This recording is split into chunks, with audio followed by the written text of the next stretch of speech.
So this video presentation is about our research and technical paper writing course, which I presented on the 18th of February 2013, and this video presentation is really there as a bit of a revision, or for those of those folks who couldn't get there for any reason, can review it online at your leisure, and as many times as you'd like.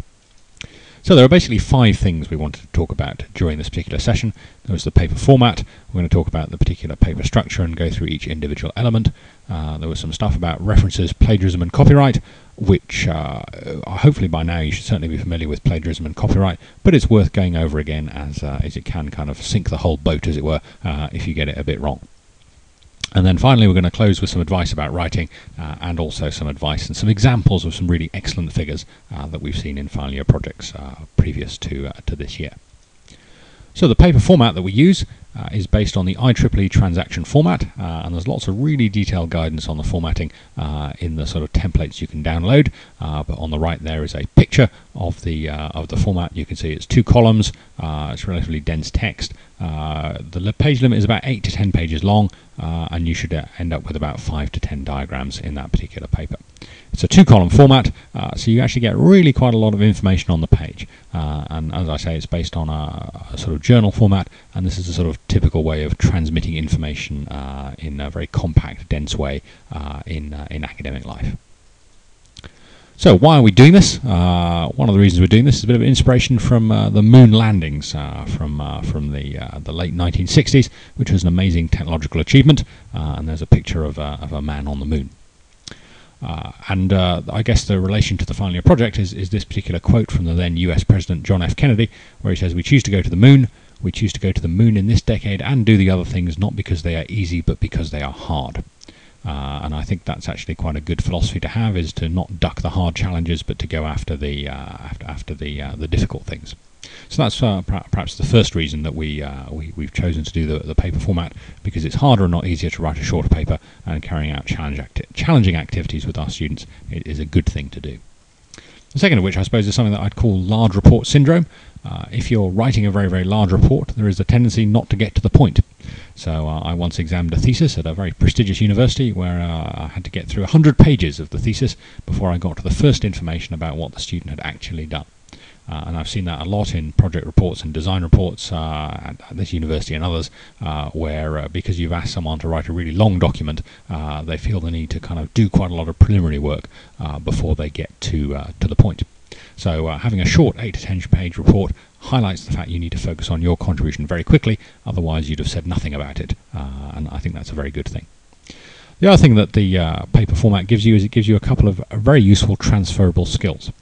The first of which is the ability to write compact and to-the-point writing, which is a very valuable skill that you'll have and take with you for many years to come. So whether you're writing an email or a report in consultancy or in design report and so on and so forth, that compact to-the-point writing skill is something that's very valuable to have. And the second thing is to have simple and clear communication via diagrams. Again, that's a really valuable skill to have, and I'll give you some really excellent examples at the end of this video presentation. So the actual paper format, as I say, is based on the IEEE transactions format, but there are some key differences. You don't need to include a footnote about paper submission or sponsorship.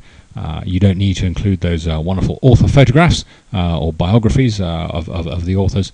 And a couple of things are that the IEEE transactions will allow non-SI units, and they suggest that the conclusion is optional.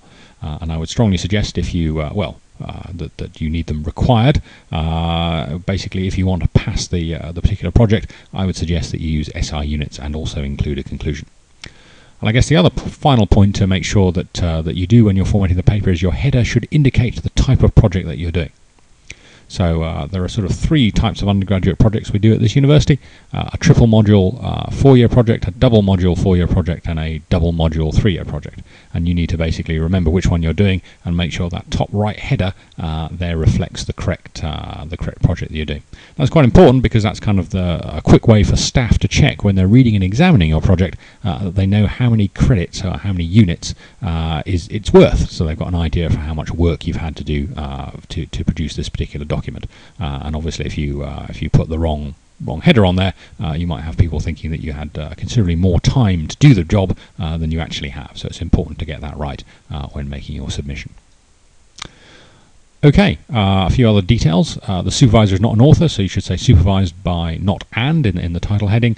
And if your project contains any commercially secret information, or for example you want to go and seek patent protection for some of the ideas that are contained in the project, make sure you write confidential in that left-hand header in addition to the project type, because we have a process where we make these project reports available widely, and if you put it's confidential in the top-hand left, that basically stops all that, so you don't need to worry about trade secrets or potentially patentable secrets leaking out if you put confidential in that left-hand header.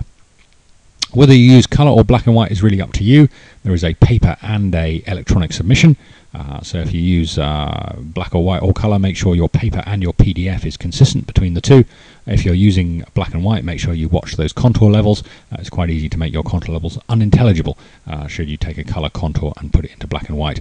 And if you're using colour, yellow is just usually a bad idea, so just avoid that. You can include lots of information in the appendices, but you should basically assume the examiner will not read them. Your document needs to be a self-contained device, a self-contained document that no one should have to dig out other information in order to make sense of. So those appendices can be useful to people who are doing follow-on projects. If you want to put details of code or detailed commissioning schedules or something like that, or maybe engineering drawings in there, but don't assume that the examiner has the time to read them. Make sure your report is self-contained within those 8 to 10 pages before the appendices appear. Now, some of you ask me whether you should use Word or LaTeX. I personally prefer LaTeX, but that's a personal decision, and it's a bit like picking a football team or shrouded or unshrouded turbine blades. People seem to get very passionate about it, but really, we have a Word template available, and really the point I want to emphasize is that your mark depends on the contents, not the software you use to format the paper with. So it's the content, not the style that matters.